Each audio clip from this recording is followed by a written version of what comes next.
복음은 우리가 왕같은 제사장으로 부름받은 존재라고 하는 것에 대해서 말씀하고 있습니다. 이것은 매우 엄청난 은혜죠. 그런데 어떻게 해야 우리가 이 은혜를 우리 안에 지속할 수 있고 또 증가되게 할 수 있는지, 이 엄청난 은혜를 관리하는 것이 결국 우리의 삶에 있어서 매우 중요하다. 많은 그리스도인들이 오랜 교회 생활을 하면서도 신앙의 목적이나 사명을 알지 못하고 살아가는 경우들이 많이 있습니다. 우리는 어떻게 해야 이 땅에 살면서 하나님의 나라를 살고 또 하나님의 나라에 기여할 수 있는지, 이 영적인 특권을 어떻게 사용하느냐에 따라서 우리가 최상의 삶을 살아가느냐 그렇지 못하느냐 하는 것이 결정됩니다.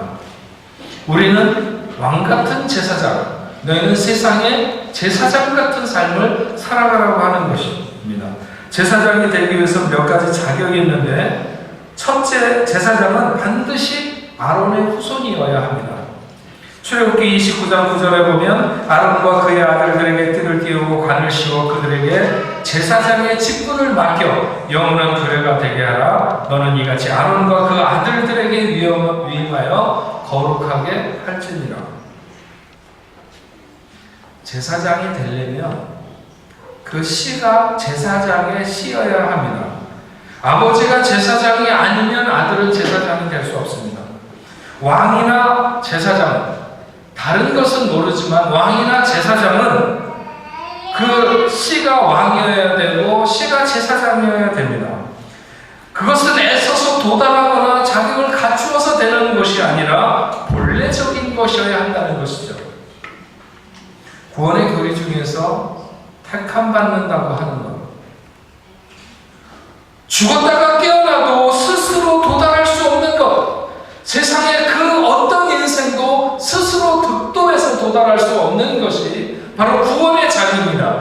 그것은 하나님이 이른 양을 찾아오심으로 인해서 얻게 되는 구원인 것이지, 우리가 달려가서 우리가 노력해서 얻게 되는 것이 아니라고 하는 것입니다. 둘째, 제사장은 성숙해야 됩니다. 성장해야 되는 것이죠.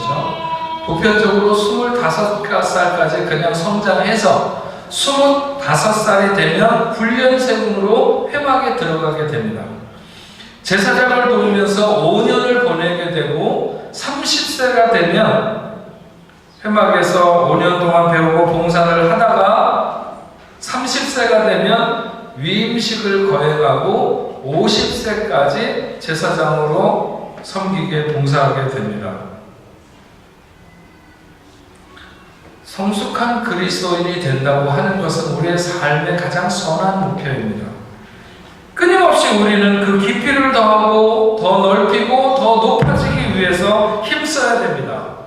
성숙은 하나님의 마음이 흘러들 수 있는 사람이 되는, 하나님의 마음이 흘러들도록 하는 통로가 되는 것입니다. 나이가 들고 성숙하면 부모님의 마음을 자연스럽게 이해하게 됩니다. 우리도 미성숙한 상태로 남아있으면 하나님께서 이 시대에 가지고 계시는 마음을 이해하지 못합니다. 그러나 우리의 신앙을 높여서 우리가 성숙하게 되면, 자라게 되면 하나님이 이 시대를, 오늘 우리의 주변, 우리의 환경, 이 시대에 하나님의 마음이 우리 속으로 자연스럽게 이렇게 흘러들며 하나님의 뜻을 행할 수 있는 삶이 됩니다.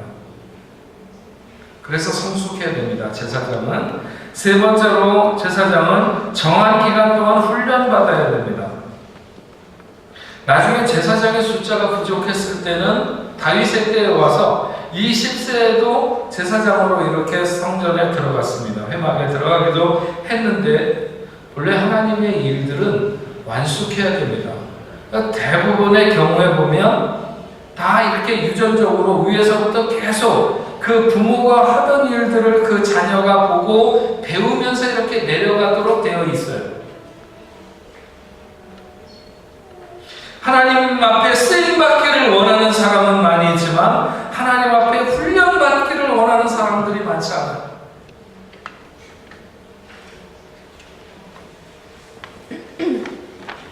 제가 예배위원들 6월달서부터 미리 나와서 기도하고 그리고 헌신 예배를 통해서 기도하고 마음의 결심을 해서 그 다음 달 봉사자가 되라고 이렇게 얘기했는데 지난 화요일날 음악회 하느라고 못했습니다.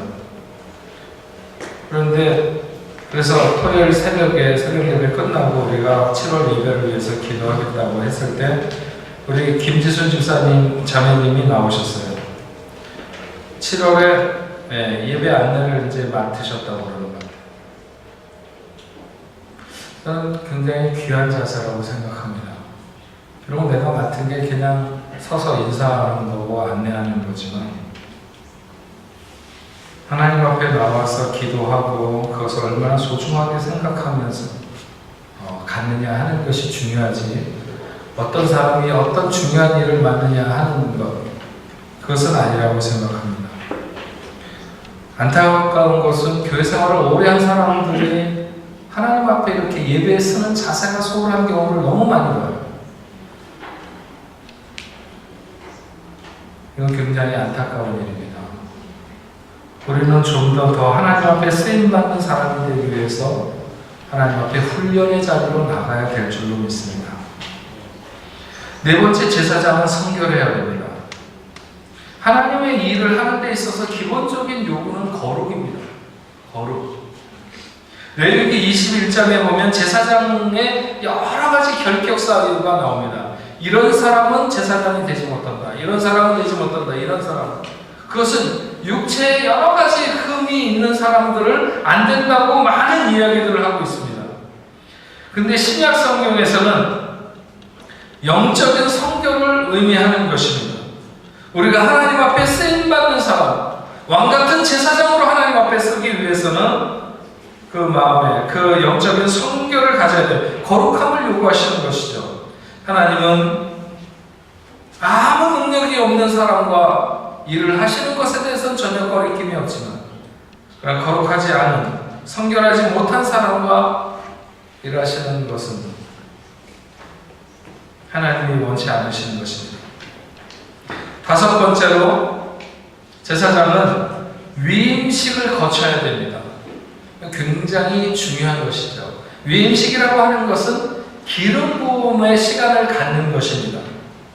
30살이 되어서 자격을 갖추게 되면 위임식을 거행합니다.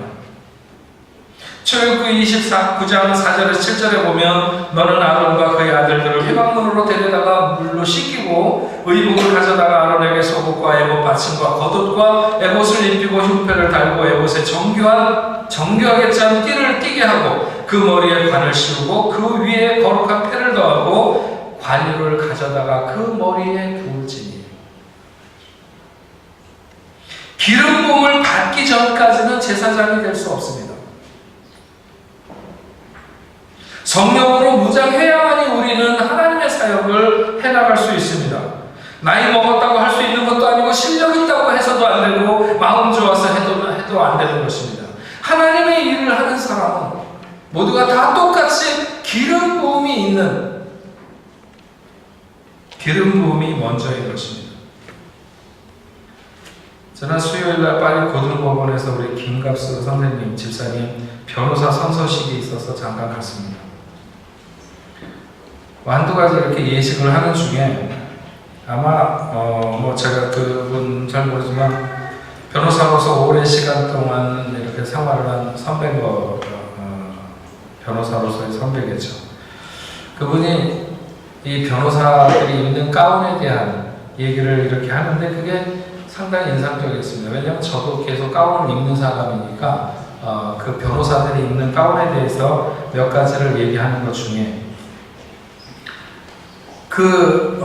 변호사 가운이 모두가 다 이렇게 동등한, 그러니까 변호사 생활을 30년을 했든지 얼마를 했든지 아니면 오랜 시간 동안 변호사를 했거나 아니면 지금 선서를 바로 하고 시작하는 사람이나 이 변호사 가운이 다 똑같다는 거예요.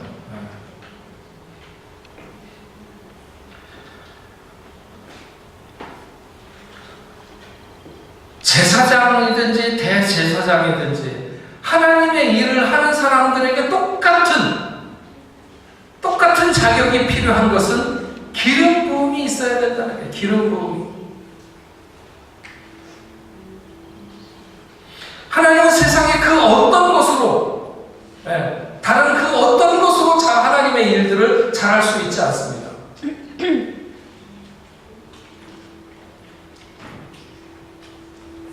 우리가 제사장으로 하나님의 임재를 잃지 않는 구별됨의 원칙들이 우리에게 적용되어야 되는데, 그것은 나시린, 구약 성경에 나시린이라고 있잖아요. 그 나시린은 특별히 하나님께서 거룩하게 구별해서 제사장들을 보조하는, 백성들 중에서 제사장들을 보조하는 이런 삶을 살아가는 사람들인데, 이런 사람들은 나시린은 그 서원을 통해서 여호와께 헌신된 사람이라고 하는 것을 나타내는데, 일정한 기간 그 나시린으로 살 수도 있고 평생을 나시린으로 살 수도 있어요. 근데 그때 자기가 헌신을 서약해서 나시린이 될 수도 있고, 아니면 부모가 서약해서 나시린이 될 수도 있고, 하나님의 명령으로 나시린이 될 수도 있어요. 하나님은 나시린의 제도를 통해서 제사장들을 보조하는 이런 역할들을 이들에게 하도록 했는데, 이 나시린의 원칙이 제사장의 어떤 그 원칙과 동일해요. 그 나시린은 세 가지 원리가 있는데, 첫 번째로는 그 머리에 삭도를 대지 말라는 거예요. 나시린은 머리에 삭도를 대지, 세 가지가 있어요. 고린도전서 11장에 보면 남자의 머리에 무엇을 쓰게 되면 그것은 오히려 욕된 것이라고 말하고, 여자는 쓰지 않으면 욕된다고 이렇게 말씀하고 있어요. 그러면서 여자의 머리는 남자요, 남자의 머리는 하나님이라, 이런 말씀이 있는데, 이 말은 모든 주권이 하나님께 있다는 것을 말하는 것입니다. 다시 말하면 으뜸을 하나님께 드림으로 하나님을 왕으로, 하나님을 주인으로 예배하게 되어야 된다. 우리의 삶을 우리가 살든지 죽든지 주의 것이라고 하는 것이죠. 주님은 모든 산자의 하나님이시며 주인이시고, 또한 죽은 자의 주인이시기도 하시다. 로마서 14장 6절에서 9절에 보면, 나를 중히 여기는 자도 주를 위하여 중히 여기고, 먹는 자도 주를 위하여 먹으니 이는 하나님께 감사하며, 먹지 않는 자도 주를 위하여 먹지 아니하며 하나님께 감사하느니라. 우리 중에 누구든지 자기를 위하여 사는 자도 없고 자기를 위하여 죽는 자도 없도다. 우리가 살아도 주를 위하여 살고 죽어도 주를 위하여 죽나니, 그러므로 사나 죽으나 우리는 주의 것이로다. 이를 위하여 그리스도께서 죽었다가 다시 살아나셨으니 곧 죽은 자와 산 자의 주가 되려 하십니다. 우리의 삶의 기준이나 우리의 삶의 목적이나 의미나 이런 모든 것들이 죽게 있어야 된다고 하는 것입니다. 삭도를 그 머리에 대지 말라고 하는 것은 철저하게 그분의 원칙을 따라서 사는 삶이 되어야 된다고 하는 것이죠. 나시린은 어디서 봐도 저 사람이 나시린이구나, 하나님 앞에 헌신된 구별된 사람이구나 하는 것들이 눈에 나타나도록 돼 있어요. 자기도 다른 사람들에게 그렇게 나타나지만, 다른 사람이 봤을 때도 저 사람은 나시린이구나 하는 것이 한눈에 보였어요. 왜? 그 머리를 자르지 않았기 때문에. 그래서 사람들이 이렇게 나시린의 그 두 번째 원칙이 사체를 가까이 하지 말라는 건데, 이렇게 여기에 무슨 사람이든지 혹은 동물의 사체라도 있으면 나시린이 저기서 나타나면 사람들이 가까이 오지 못하도록 했어요. 사체를 보고 부정해지지 않도록 하는 거죠. 그걸 막는 거예요. 우리는 세상 어디에 내놔도 하나님의 사람으로 나타나야 될 줄로 믿습니다. 저 사람 하나님 믿는 사람인가? 너무 똑같아갖고 구별이 안 돼요. 아무리 예수 믿는 사람인가 하고 헤쳐보려고 많은 사람들이 그래요. 이렇게 무슨 훈련하면서 보면 자기는 입으로 예수를 전하는 사람보다는 삶으로 예수를 전하. 좋죠.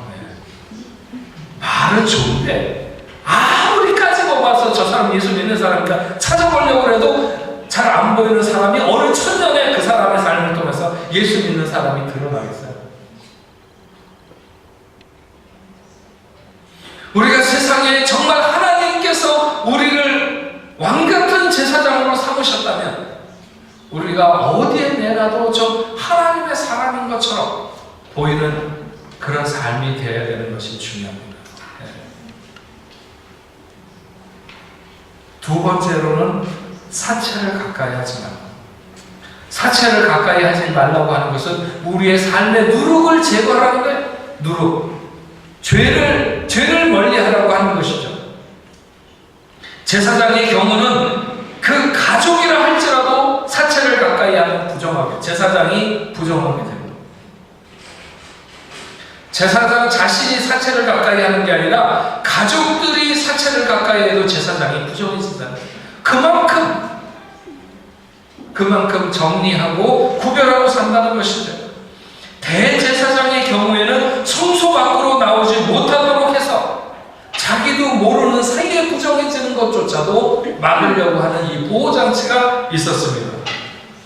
사체를 가까이 하지 말라는 말씀은 죄를 멀리하라는 것입니다.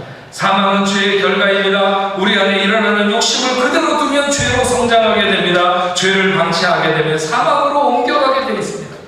야고보서 1장 15절 말씀처럼 욕심이 잉태하면 죄를 낳고 죄가 장성하면 사망을 낳게 됩니다. 죄는 누룩과 같아서 신속하게 번집니다. 부정적인 생각, 조금 삐뚤어진 그런 마음들, 아니면 소소한 오해, 그게 뭐 별일일까? 그래서 마음에 품고 있다가 부정적인 생각이 부패한 생각으로 삐뚤어진 마음이 남에게 상처하고 살인하고 싶은 마음으로 소소한 오해들이 돌이킬 수 없는 원수의 관계로 발전시켜가는 것이 죄의 성질입니다. 그러므로 죄의 흐름에 자신을 맡겨서는 안 됩니다. 맡겨서는 안 됩니다.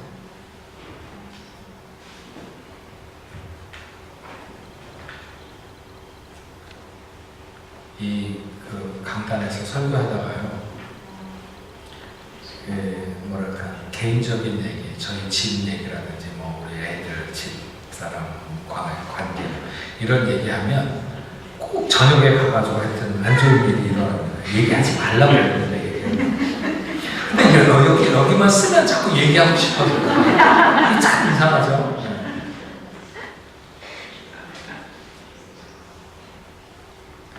지난 주간인가 지지난 주간인 것 같아요. 저희 아내랑 이렇게 좀 나중에는 뭐 때문에 그랬는지도 잘 생각 안 나요. 어쨌든 근데 좀 마음이 상해가지고 며칠 동안은 말을 안 하고 괜히 그냥 물을 꽝꽝 닫고 다니고 아침 일찍 나갔다가 밤 늦게 들어가고 이제 며칠 그렇게 보냈어요. 그러다가 이제 토요일이 됐는데 그날 제가 새벽 예배를 하는 날이었어요. 설교를 하는데 그날 설교가 뭐였냐면 고린도 교인들에게 너희의 마음을 넓히라는 말씀이었어요. 공연히 삐뚤어진 마음을 갖지 말고, 공연히 속 좁게 생활하지 말고 너희의 마음을 넓혀라. 이게 이제 사도 바울이 말씀하는 거예요.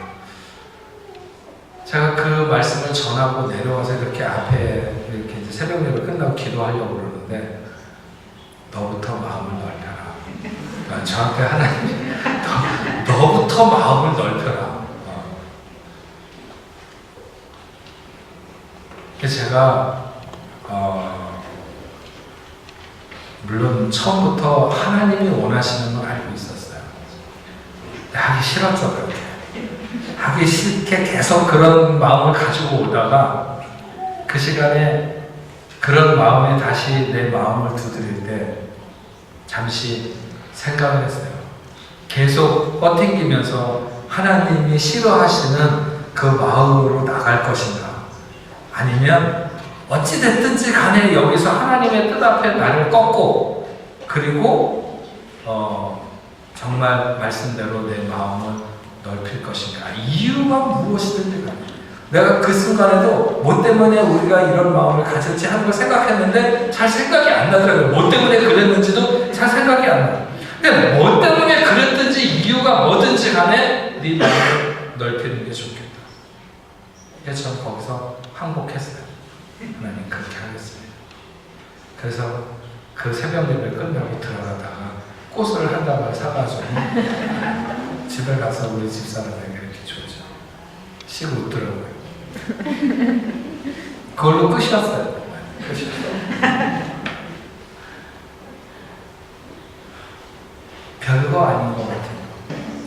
죄는 누룩처럼 비록 그것이 작은 것이지만 자꾸 번져가면서 크게 만드는 것입니다. 네.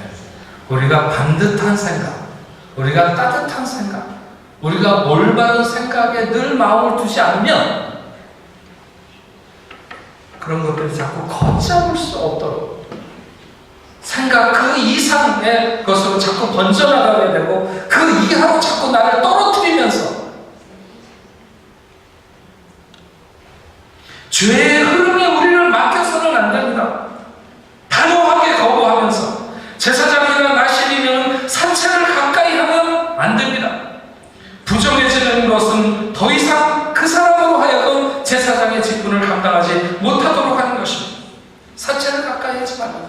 누룩을 네 삶에 두지 말라고 하는 것이죠. 세 번째 나실이는 독주나 포도주를 가까이 하지 말라고 하는 것입니다. 오늘 우리가 읽은 말씀은 다른 불로 향을 들인 나답과 아비후가 하나님 앞에서 끊쳐지면 그 시간에 생명이 떠나는, 가족적으로 보면 아론의 아들들 그 제사장들이 그렇게 목숨을 잃게 되는 어마어마한 엄청난 일이죠. 엄청난 죄.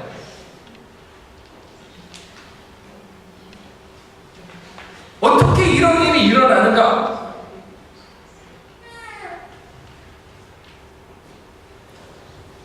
아니, 나답과 아비후는 왜 하나님이 명령하시지 않은 다른 불을 드렸는가 하는 것이죠. 왜 다른 불을 드렸습니까?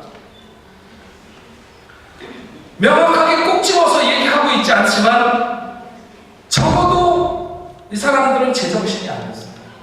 왜 제정신이 아니었냐? 오늘 말씀, 그 읽은 말씀 그 뒤에 이어서 하고 있는 그 말씀이 그것을 얘기하고 있는데 아마도 술에 취해서 그들의 정신이 혼미했을 거예요. 바른 판단력을 내릴 수 없을 만한. 그래서 회막에 들어갈 때 너희는 포도주나 독주를 마시지 말라. 그리하여 너희 죽음을 면하라. 왜? 하나님 앞에 해야 되는 것이 너무 엄밀하기 때문에 그렇게 혼란스러운 맑지 못한 그런 정신으로 그런 일을 해서는 안 된다는 거죠. 그리하여야 너희가 거룩하고 속된 것을 분별하며 부정하고 정한 것을 분별할 수 있다는 것이죠. 에베소서 5장 18절 말씀에 술 취하지 말라. 이는 방탕한 것이니 오직 성령의 충만함을 받아라. 우리는 하나님의 기운으로 하나님의 영으로 하나님의 스피릿으로 살아야 되는 사람들인데 술에 취하게 되면 술의 지배를 받는 거죠.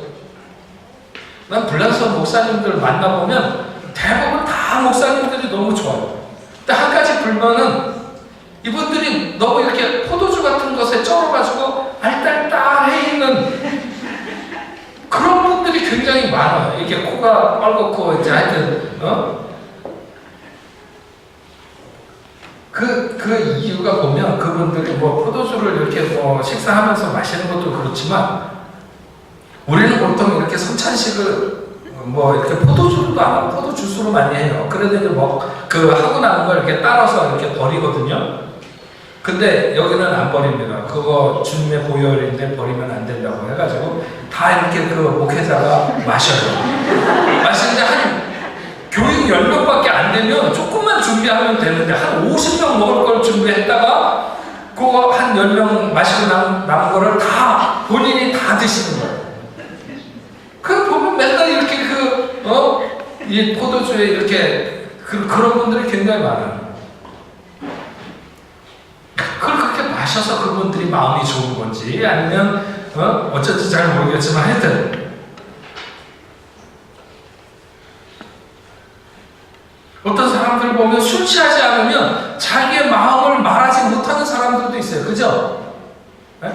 그래서 꼭 그 진실을 얘기할 때는 한잔 해야지 자기 속의 것을 얘기하는 여러분 중에는 없기를 바랍니다.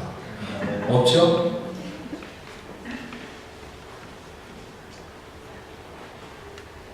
제사장은 성령의 인도를 받아야 됩니다.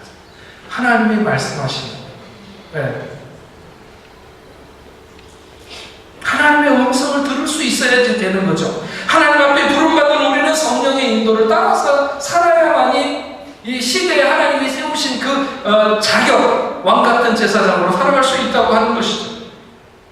우리들로 하여금 빠져들게, 우리들로 하여금 취하게 하는 것이 무엇입니까? 그것이 어떤 사람에게는 정말 술일 수도 있고, 어떤 사람은 세상에 너무 재미난 것들이 많아서 거기에 취해서 거기에 빠지는 사람들도 있고, 자식이 우상인 사람들도 있고, 어떤 사람들은 힘들고 어려운 상황 속에 자기의 연민에 빠져서 허우적거리면서 나오지 못하는 사람들도 있습니다.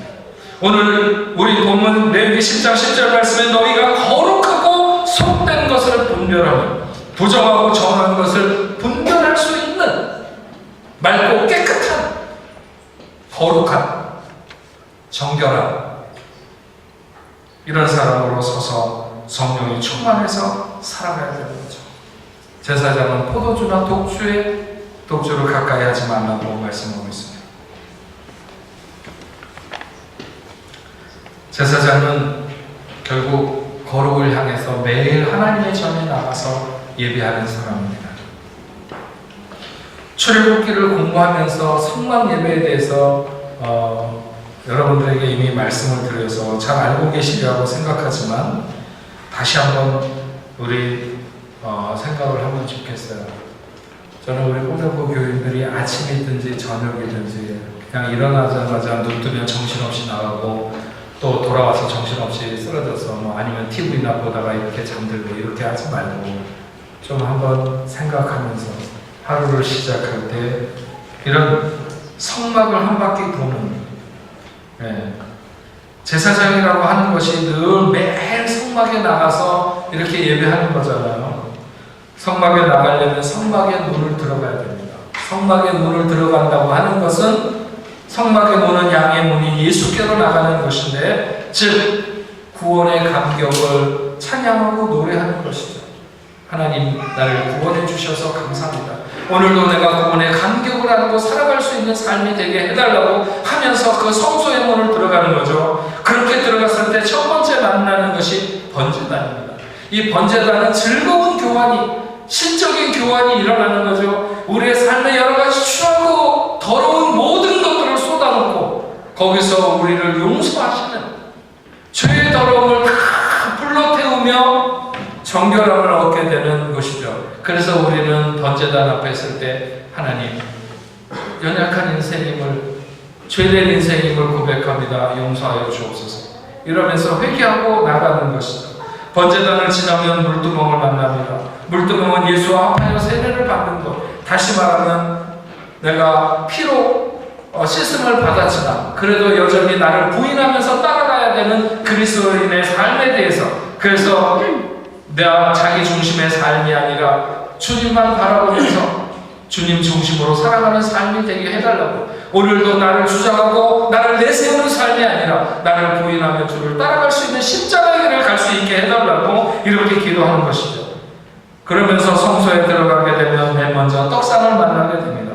그리스도를 양식으로 취하는 것, 나는 말씀대로 살았는가 하는 것을 돌아보는 것이죠. 하나님, 오늘도 주의 말씀으로 내가 양식을 삼고 살아가기를 원합니다. 주님 무엇을 말씀하시기를 원합니까? 하나님의 말씀대로 따라가는 삶이 될 수 있게 해달라고 기도하는 것이죠. 떡상의 맞은편에는 등대가 있습니다. 성령의 인도하심, 성령의 조명하심을 따라서 살아가는가?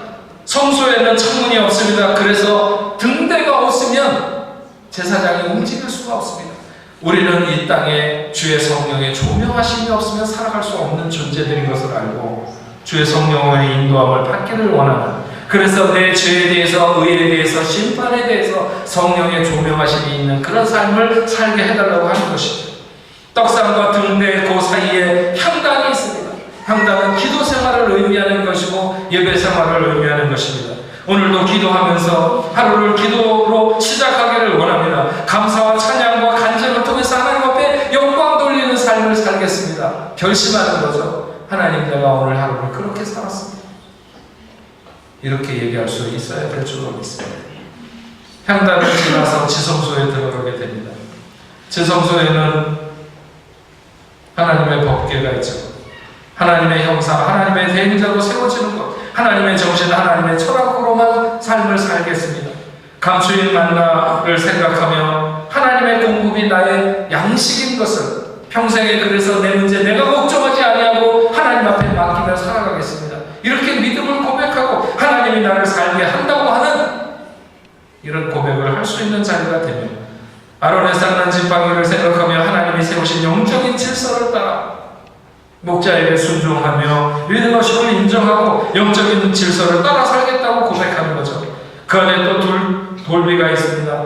우리를 향하신 인생을 향하신 하나님의 영원한 계명, 하나님을 사랑하고 사람을 존대하는, 하나님을 사랑하고 사람을 사랑하는 이 두 가지 계명을 나의 삶의 철학으로 삼고 살아가겠다고 하는 이런 고백을 하는 이런 성막을 한 바퀴 도는 이런 예배들이 우리의 삶에서 매일매일 일어나는, 성소를 들어가서 번제단을 지나 물두멍을 지나고 떡상과 그리고 등대를 지나서 향단을 지나서 지성소 안으로 들어가 법궤 안에 그 있는 것을 생각하며 한 바퀴 도는 이런 마음의 예배가 제사장의 삶을 살아가는데 도움이 된다고 하는 것이죠.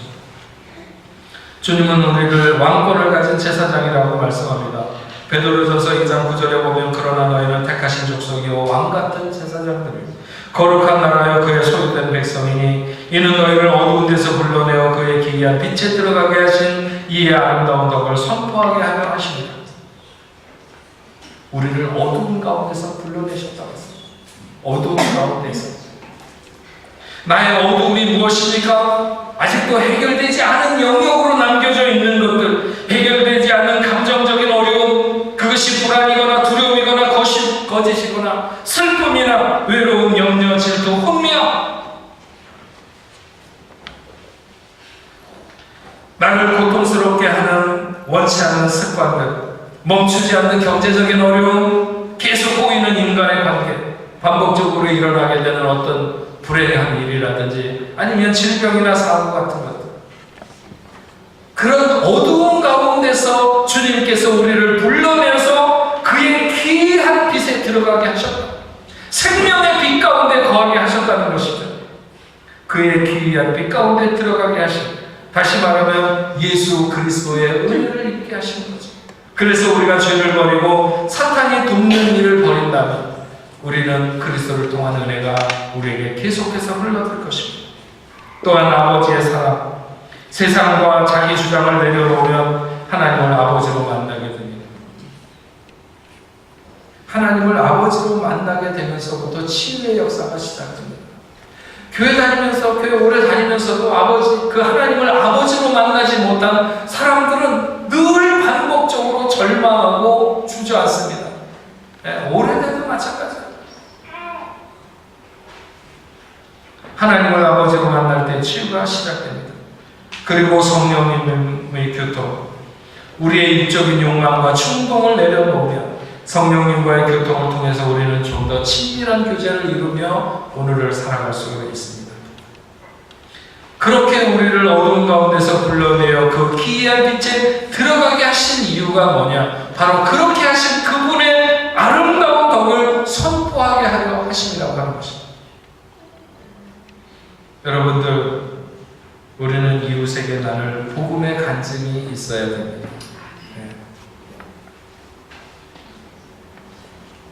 땅끝까지 가지고 갈 거룩한 비전이 우리의 가슴 속에 살아있는지, 6월절 양을 잡을 때 숫자가 적으면 이웃들과 함께해서 잡으라고 했습니다.